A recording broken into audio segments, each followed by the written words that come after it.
can actually consciously make a decision about what tools and platforms are best for them, rather than what their vendors have locked them into in the past. And it's amazing. So most of the cloud providers around the world sell Red Hat software in the cloud. So we get royalty reports from everywhere. We probably have one of the best views about actual public cloud usage in the world. 80% of applications running in public clouds run on Linux. 80%. Compare that to the world of physical servers, where Linux is used in 22% of the servers. So there's a huge difference, a huge shift that's happening. So there's a great opportunity. Cloud's a great opportunity for open source. Cloud is also a time when we could find the greatest threat to open source in the history of the community.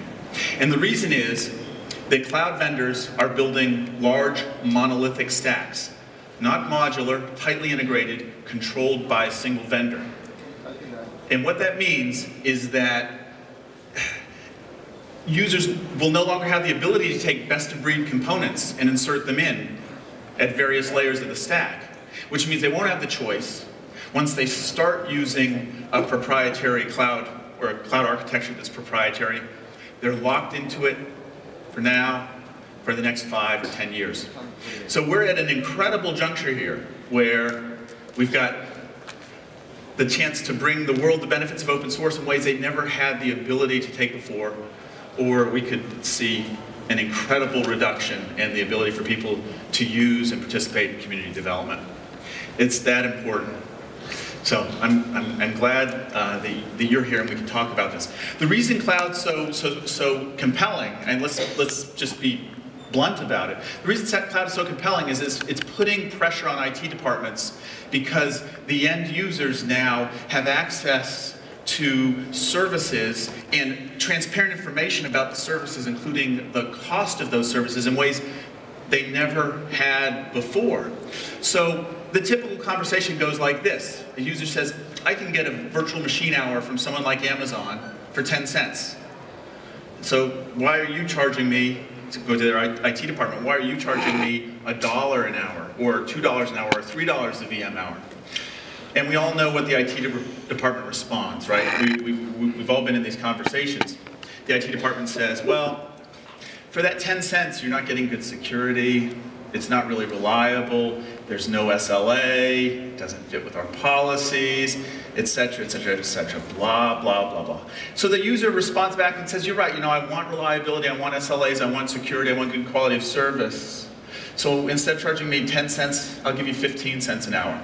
So it puts this really heavy pressure on the IT department to change, and change in a fundamental way. And that is fundamentally what's driving the cloud to be the biggest phenomenon in IT since the client-server migration from mainframes, right? That's why this is so big. And what's really interesting is, although many users start with public clouds because of cost, very quickly you see a pattern that they expand their usage, not because of cost, but because of the flexibility it offers. Because when you can access virtually unlimited IT capacity at low cost in minutes, you can do things that were never before possible.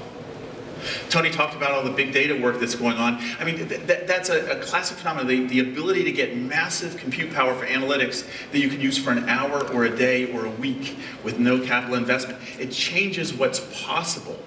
It changes what humans can do. It expands the scope of our capabilities. So these cloud phenomena that the public clouds are setting, they're affecting IT departments profoundly, and they have to react. I think I got Ron's clicker. What do we do? Oh, fantastic. Okay, can everyone hear me? So this is the beauty of choice. If your old vendor doesn't work, throw them away. Try that with the proprietary cloud. So one of the common things about all of these public clouds is, all but one, is they based on Linux and open source, right? We're really proud that 9 out of the 10 largest public clouds in the world are using open source software that Red Hat contributed to and in many cases did a lot of the writing on. So that's really important because it provides a more secure platform, more scalable, more flexible, community-developed platform. And they build on standardized x86 architecture, and they provide self-service and elasticity. And the big cloud providers, they focus a lot on operational excellence, just making things go faster. In their daily operations.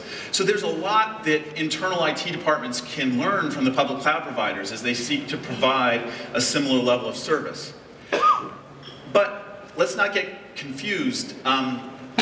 One key takeaway, build on open source if you want to build a great cloud. But let's not get confused. The enterprise IT is a lot different than building a public cloud service. And the most important difference is that you have a legacy that is very complex. You've got complicated network, you've got complicated storage, you've got complicated fragmented applications. Typically you have very fragmented management, and you've got a set of users that you need to migrate in your new operating model without disrupting them. So in some sense, building a cloud for an enterprise or a government is much harder than building a public cloud. Now, having been involved in the creation of some of the world's largest public clouds, I can tell you it's not easy to scale an infrastructure to cloud scale. It's an enormously hard problem. And anyone who tells you it's easy, it doesn't know what they're talking about. It's really, really hard. But it's actually not as hard as taking the mess that is a modern IT infrastructure and migrating it to a private or a hybrid cloud. So IT is caught in the middle here because there are demands from end users to radically shift their capabilities, their cost, their flexibility, their service levels. And at the same time, they have a responsibility to their organization, to their boards, to their users, to do this in a responsible, well-governed manner. Right? And this, I think, is really the key for enterprises. But before we delve into the issues associated with operating a cloud, we really need to think about the most fundamental decision that IT departments will make over the next 10 years. And that's what type of cloud strategy to pursue, what type of architecture to lay down. Because this decision will affect your costs for the next 5 to 10 years. This decision will affect your ability to deliver services in a way your customers expect for the next 5 to 10 years. This will determine whether you and your organization are competitive over the next 5 to 10 years. This will determine whether users are satisfied with you over the next 5 to 10 years. For many people, this will determine whether the next 5 to 10 years of their career are fun and exciting and successful or real pain. So to frame this, just take a simplified look at today's typical IT environment. We have silos of capacity that were typically built around applications that include network, storage, compute power, and so forth, built around these application stacks. They're fragmented, they're very underutilized, it's very difficult to share capacity, very slow to provide new services, at least compared to what users are expecting now with public clouds. And the result is a very consistent number. 70 to 75% of IT budgets are spent in the maintenance of old systems, not in new innovation. So cloud offers the promise, not the certainty, but the promise of shifting those numbers and allowing for the IT investment to be focused on the rapid creation and delivery of new services, while the complexity that exists in the old environment is automated. So that's the promise. But there are fundamentally 3 ways to approach a cloud architecture. 3 ways. And there are vendors promoting all 3 of those ways. So the first way sounds very appealing. It's basically throw out all the old garbage and build your cloud from scratch. And this is the approach that most cloud service providers take. And it's a very appealing approach because you can standardize your storage, you can standardize your networking, you can standardize your compute, you can offer a very small number of supported platforms to your customers. And that's an easy environment to automate. That's really appealing if you're a cloud service provider. It's crazy to try this if you're an enterprise or a government. It's a great way to get fired, right? This is just too naive, too simple, too impractical. There's not an enterprise out there that is likely to take the risk of throwing out all their existing stuff and creating something from scratch, right? However, there are a lot of vendors who come and tell you that this is the approach to take, right? They have software that's modeled after some of the current public clouds, and they suggest basically that you build a very, very simple infrastructure and try this approach. So as you see vendors come to you, it makes sense to try to figure out which category they're trying to, a strategy they're directing you in. And this is a very popular one among vendors, very unpopular one for the enterprises and government organizations. The second approach, the second choice, is a bit different. This is to take a small portion of your IT capacity and build a cloud out of it. This is the approach that VMware advocates. So what they say is, take the 20 or 30% of your servers that are running VMware virtualization and build a cloud out of them. Ignore the rest of your servers. Ignore most public clouds that aren't VMware based, and most aren't. But build a cloud architecture this way. This has a lot of problems. The first is that you're not utilizing all your capacity. You're building a cloud out of a small minority of your servers. The second is you're creating yet another management layer to deal with. You're creating a management infrastructure for just a small fraction of your servers. It's another overlay you have to deal with. And finally, it locks you out of tons of choices that you have now and will have in the future. I know most enterprises aren't moving their applications to public clouds today, but building a cloud architecture is a decision that you'll live with for 5 or 10 years. There's a lot of innovation going on in the public clouds, new service levels, new prices, new offerings. And to build an architecture today that prohibits you from accessing those new services and those new innovations, or makes it more expensive, or adds management complexity to do that, just doesn't make any sense. We're in the early days of cloud, and we don't know where the new innovation is going to come from. In 2 or 3 years, where are the black swans going to be that we want to incorporate and take advantage of? And a proprietary architecture that uses just software from one vendor makes no sense whatsoever. There's a third approach, and this is the approach Red Hat advocates. And it's to build an open cloud and to build it out of all of your resources. This is something that's really only practical from an open source company.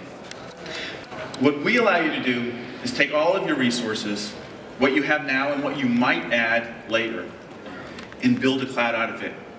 You can use your virtual servers, and not just from VMware, but from Red Hat Enterprise Virtualization and from Microsoft Hyper-V. You can use your physical servers, and you can use a huge variety of public clouds, regardless of whether they run our virtualization or VMware's or Microsoft's. Right? So you have an architecture that even if you don't need all of that flexibility today, you've laid down an architecture that gives you the most flexibility and choice in the future. And the core to this is the Delta Cloud API, which is a project we put in Apache, very, very popular. It allows for applications to be run across different server types, including VMware, Hyper-V, Red Hat's Enterprise Virtualization, Amazon, IBM's Cloud NTT, and so on and so on and so forth. The reason this is so beautiful, the capability of creating such integration is beyond the scope of any one company, no matter how big. But it's a perfect community project. And so this allows for applications to be run and managed on any type of server. Not just what we have now, not just what Red Hat might create, but what the community as a whole creates now and for the next decade. And then coupled with that, we have the capability to allow the user to describe complex applications one time and have them automatically provisioned and run when the user goes to the self-service portal. User clicks button on self-service portal, they ask for an application, it may spin up 20 servers to do that. And when you describe the policies about that application, you specify whether it should be run in a place that's optimized for cost or performance or security. This application may only be allowed to run in your data center. Another application might be able to run in the public cloud or inside your data center. You actually may want to specify that for test and development, the application can be run externally, but in production it comes internally. All that's specified as a matter of policy, which puts IT in control. But the end user gets to go to an intranet portal and get the resources they need the instant they need them. So you get the best of both worlds, right? But again, on an open architecture. This allows cloud to be much more of an evolution rather than a revolution. And critically, it avoids being locked into one vendor,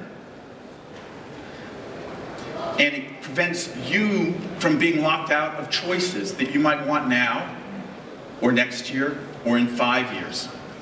The cloud architecture is the most critical decision that an IT department will make in the next decade. And it makes a lot of sense to have an architecture that's open, not controlled by one vendor. Especially not one vendor that might arbitrarily raise your prices like they did last summer, just because they wanted more revenue, right? Why let someone else be in control of your environment? So, having built a cloud, you have to think about considerations of operation. And this is where the two worlds collide, right? Because when we talk about cloud, end users think of self-service, they think about agility, they think about really low cost per use, and IT departments think about governance and complexity and consistency and policies and risk and security. But this combination of the ability to describe an application and the policies around it, rich policies combined with self-service, solves this conflict. Because IT sets the policies, they can audit the activities, they can stay in control. But the users get what they want when they want it. Much lower cost to the organization because manual processes are automated. Users don't need someone to set up servers and applications and doing provision. It can all be automated, no human intervention required. The users are happier, and the organizations achieve their governance goals. So, as you look at doing this, it's critical that you focus on the changes in policy that are needed at different stages of an application's lifecycle as it moves from development through test into production. And it's also critical to consider the aspects of portability. Cloud has the opportunity to be the greatest lock-in we've ever seen in the history of IT. Even in the mainframe world, you remember, there used to be other manufacturers of 3270 terminals, right? There was still some level of interoperability. Small, but some level of choice. Cloud is going to become very monolithic. And one of the missions that Red Hat has is to ensure that its applications are built in the cloud, that they can be portable. And this is a multi-year mission. We started off, as I described, by allowing portability of VMs and the management and provisioning of them across different types of capacity, internal and external. But that's just the beginning. We're creating storage APIs that are independent of any one cloud, messaging APIs that are independent of any one cloud. Because the strategy most of the cloud vendors are taking is they'll provide you a very rich set of services, but once you build using those services, you're locked into the cloud and that application is never leaving it. And with Red Hat, with community projects, we can build abstraction layers so that you can take advantage of those services but not be locked into one cloud. This is hugely important as you think about your architectural and application development decisions over the course of the next several years. And as Tony said earlier, we've moved to the point where open source isn't just commoditizing, existing markets. Open source is innovating at the bleeding edge, and this is one of the key areas of innovation. It's perfect for open source. It's really important. A focus of Red Hat as an enterprise company is to maintain the consistency between the on-premise and the cloud environments to make it easier to move applications back and forth. And we're really pleased because in the IT market today, of companies focused on cloud, there are only 2 vendors that can provide the full stack of what's required to deliver an enterprise quality cloud. And by that I mean one with good quality of service, measurable quality of service, good SLAs, and things like that. And those 2 vendors are Microsoft and Red Hat. I didn't mention VMware because VMware has nice virtualization, expensive but nice, but they don't have an enterprise class operating system. They've got very limited middleware, and applications are written to run on middleware and the operating system. And you really need that full stack to tune and to support good quality of service in a production environment. And we've experienced this as we've gone to cloud scale. We've seen the kind of tuning and scalability enhancement that's required, and without the ability to dive into the code at all layers of the stack, it's very difficult to achieve. So there's Microsoft and there's Red Hat that provide this breadth of capability. And the approach of the 2 companies could not be more different. Microsoft is following a very well-tested strategy that we've all seen before. And that's you start using a little bit of Microsoft, and then you find yourself compelled to use all of it, right? That's the Azure strategy. Start using a little bit, use all of it. Why is Microsoft trying to support Java? Why are they talking about being more open? It's really simple. Because if they can get more people at the top of the funnel into Azure, they'll lock them in and keep them there forever. Our approach is fundamentally different. We would love to sell all of our customers a complete cloud stack. But we have built our architecture so that every element can be substituted. It's all open source, and every element can be substituted with stuff from us or from other vendors. This is very important. We'd love for you to use our virtualization, but if you want to pay more for less scalability and performance, you're welcome to. We'd love for you to use our operating system, but if your applications really need the blue screen of death, you're welcome to use it. We'd love you to use our middleware, but if you want to help fund deficit spending around the world, go feel free to pay a lot more. The point here is that this is something that only the company with the business model and the DNA and the culture of open source can deliver. It's not a bait and switch where we try to offer a little bit of openness to lock you in. No, it's an open cloud architecture, comprehensive, top to bottom, consistent from private to public cloud, including platform as a service, infrastructure as a service, and everything in between. So we've got some great successes that we can talk about. This isn't meant to be a sales pitch, so I'm not going to go into the detail. The point here is really simple. The framing of what to expect from clouds has been driven by public clouds. Everyone but Azure is built on open source. Every 9 out of the top 10 ones built on open source. And there's a reason for that. And as you decide what your cloud strategy is going to be, you've got a very stark choice. You can have an open architecture or one that's controlled by a single vendor. It's the most important decision you will make in the next 10 years. So I hope that today and in your further explorations of this, you can find lots of ways, not just to create an open architecture, but to continue contributing to the community that is building them. Thanks very much.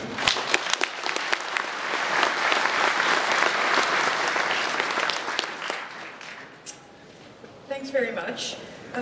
My question was actually, how long does it take to your decision to implement a new cloud architecture? I mean, how long do you see that those decisions take? It's not an easy decision that happens overnight. You don't go to the App Store on your Android phone and download a cloud. It's a major enterprise architecture decision, and typically that's something that takes several quarters for companies to consider, and they go through a normal process of proofs of concept and then deployment. The good news is we have a lot of early adopters already who've gone through that path that you can learn from, not just the public cloud providers, but for example, everybody likes the animation of Kung Fu Panda or Madagascar or Shrek and so forth. The DreamWorks, to build a 3D movie requires 40,000 cores to be harnessed in the cloud. Think about that, 40,000 cores, and they typically work on 5 movies at a time. This is one of the largest, if not the largest, private clouds in the world, and they've started using public cloud capacity to augment it. It's built top to bottom on Red Hat, top to bottom on open source, most scalable, best performant. But this is a long-term decision. This is a long-term process. Any questions for Scott? Okay.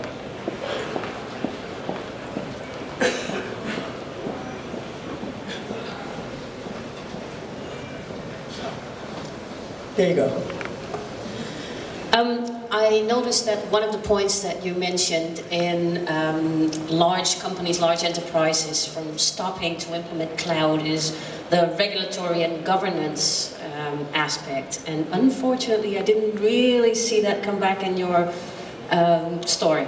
Yeah, sorry, a half an hour and I had to rush through that. So very quickly speaking, what our architecture allows you to do is describe the policies associated with an application. Who can run it, where it can run, when it can run, how much resource can be used, what it can communicate with, what it can't, and so forth. So a very, very rich set of policies. And then having described those policies one time, we apply them to that application no matter where it runs, whether it's on a physical server, or a VMware server, or a Red Hat Enterprise Virtualization server, or an Amazon, or an NTT, or wherever.